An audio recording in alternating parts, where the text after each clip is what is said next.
The other issue is the whole idea of use of provincial administration in this BBI process. We respect provincial administration. They assist the government in delivering key matters of government at the grassroots level. But on the other hand, if you have a problem with your health, you go to a doctor, not to a lawyer. If you have a court case, you don't go to an architect, you go to a lawyer.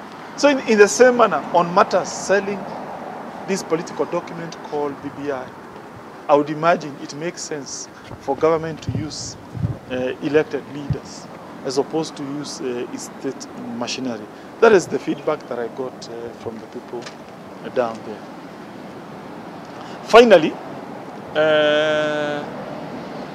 a good idea is a good idea, notwithstanding that idea is coming from which faction. I say so because there are some very innovative ideas that have been given out. But because they come from a certain political faction, people do not want to entertain those ideas. Two ideas came from a certain political faction. Number one, we postponed this referendum up to 2022. Personally, I think that may not be tenable. And the reason is, if we do that, we may encounter some constitutional problems, which includes we need to have constituencies now so that people can vie and get elected in the year 2022. But if we wait up to 2022, then definitely we shall not enjoy the benefits of the new constituencies. Again also, remember the revenue sharing formula that was passed by the Senate. It was predicated on the understanding that we are going to increase more monies to the devolved units. So therefore, if for any reason we don't devolve more money, then the third generation revenue sharing formula will be rendered nugatory.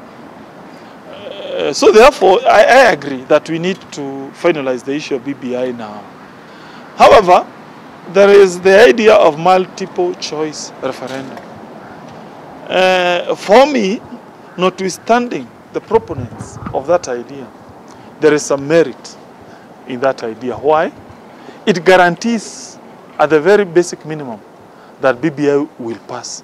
Because it's the whole idea of giving an array of options to Kenyans. So you give them certain options. If this option is good, they pass it. If this one is bad, they don't. So at the basic minimum, you will find some clauses will have been embedded in the Constitution, as opposed to voting yes and no, where you run the risk of the entire document getting lost. Let me say that from where I sit, we must support the government. We must ensure the good work that His Excellency Uhuru Kangata is doing is finalized. I will continue being supportive of the government as the chief whip.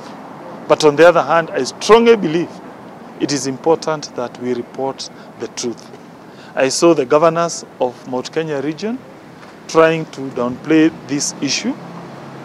I saw other members of parliament, like my friend from Nyeri, Mheshimiwa Mbogo. Now, instead of listening to my message, he started killing the messenger. He is now becoming personal, as opposed to looking at the issues which I have raised. These issues have been raised in good faith. There is no malafide. They are all intended to ensure this government succeeds. But please, it is important as leaders to be candid and frank, particularly on matters constitution, because they help this country. This process is important, not only for me, but for the Kenyans, for our children, and for this government which we endeavor to serve. Thank you. The President, my name is Hillary. The President, in what seeming like a response to you back in Vihiga, said that they can write letters, they can lecture me, but I'm in charge of this government. What do you say? Definitely, I cannot engage with my superior. I strongly I agree with his sentiments, and it will be impolite for me to engage with my boss. Thank you. Mheshimiwa, one of the serious criticism has been the letter was meant for the president, but it ended up in the press. Is that how you talk to your superior? Did you copy the letter to the president, or did you leak to the media? What happened? And who leaked? Who leaked? Who leaked? Well, I cannot really tell that. Yes, I think that's an issue which I've expressed myself. I think we also need to understand the context of that letter. That letter was supposed to pass through Mr. Raphael Tuju. He is the Secretary General of the party. He is the custodian of all records of the party. It was then also copied to my majority leader, who is technically my colleague in the Senate. And therefore, for me, I think I did write that letter in good faith. By the way, let me tell you also. Now, surely I don't know. It could be between the two. No, please don't speculate. Please don't speculate. You'll be sued for defamation. Let me comment something. This is not the first time I'm raising matters concerning problems of BBI in our region. It's not the first time. If you follow news keenly, you recall there was a time members of parliament congregated at my business establishment, which is located in Karen Dagoretti area. And several members of parliament had attended.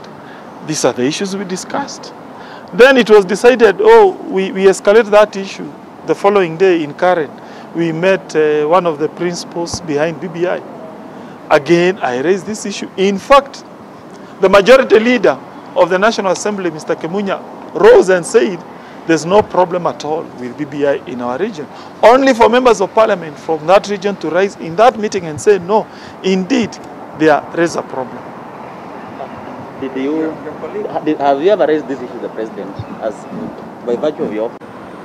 What's your position? Again, I've always been a respectful person. President Uhuru Kangata is my personal friend. I have campaigned for President Uhuru Kangata twice, 2013, 2017. In fact, I'm the only politician in this republic whose political motto had the name Kenyatta in it. I used to say, it's Kenyatta and Kangata. In Kikuyu, ni Kenyatta na Kangata. So I've been a strong supporter of President Uhuru Kangata. So if for any reason that was to occur, there's nothing I can do. I just thank the party. For that period, I've served them as their leader. And I will remain respectful to my superiors and the authorities. I cannot enter into an arena of fighting with my boss, but I only strongly believe it is important as political leaders to say the truth, to report the truth, and to be honest and candid in our endeavor when it comes to matters like this one, which has potentiality to embarrass the government. By the way, I did not imply necessarily BBI will fail. You know, BBI can... You didn't imply, No, I didn't say that. You didn't imply, you said it. No, I think you ought to read that letter.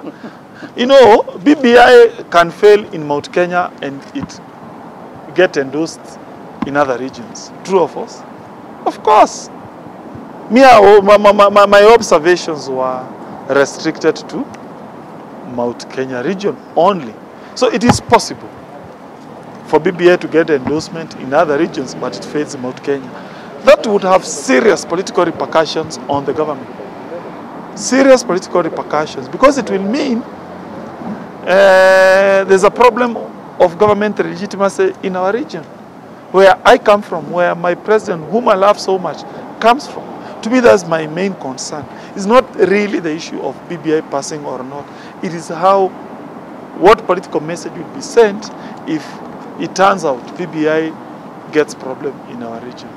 Some people say you are already a mole to Tanga while you are in Jubilee. Well, responding to that, also respond to people saying you might be shifting your allegiance to Ruto. in that you are supporting even what he's saying about Libya, multiple places and so. Yes, I think that's not the problem when it comes to matters constitutional.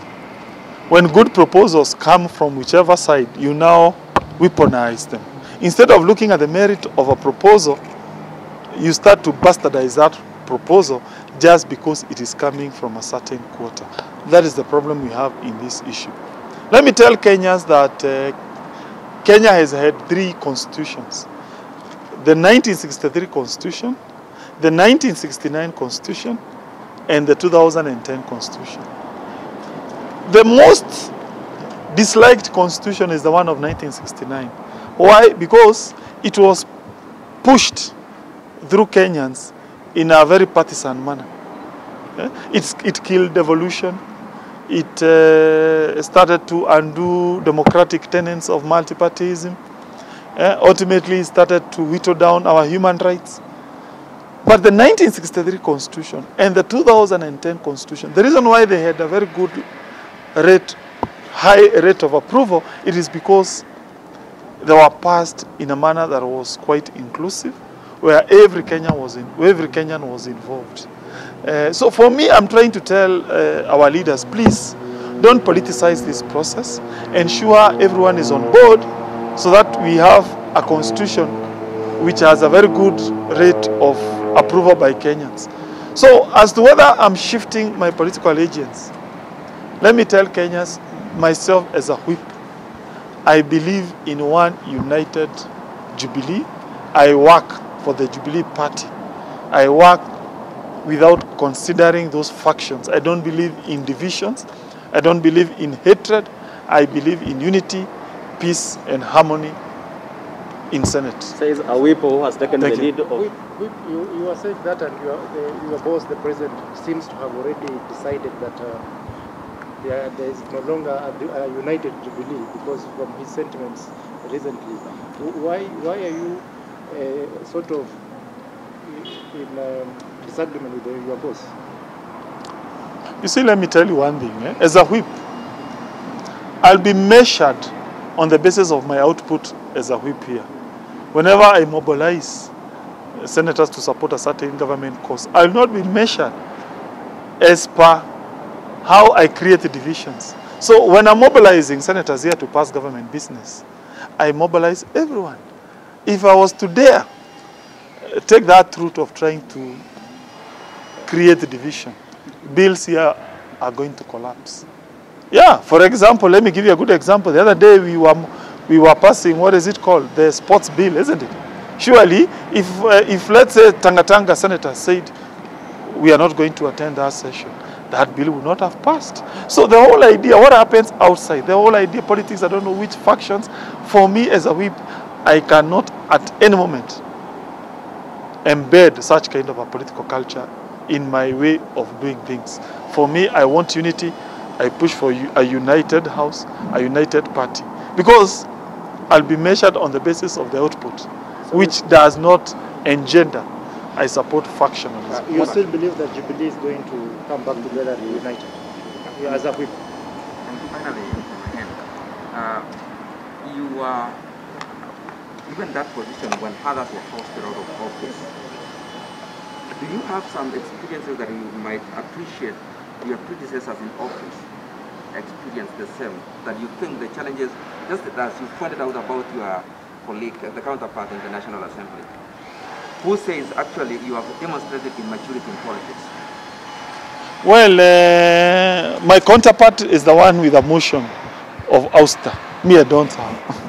I think if there is evidence of what he said, it is the fact that 6 months are not even, I think we are now on the 7th month since we assumed these offices. He already has a motion of being ousted from his position because he is doing his business in a manner that is discriminative, in a manner that fosters divisions. Whenever there are meetings, he calls members of parliament from a certain faction. I think Kenya cannot be built through divisions. Senate or even National Assembly cannot be built through divisions. It can only go forward as through togetherness and through ensuring we mobilize people across the board. Thank you and God bless.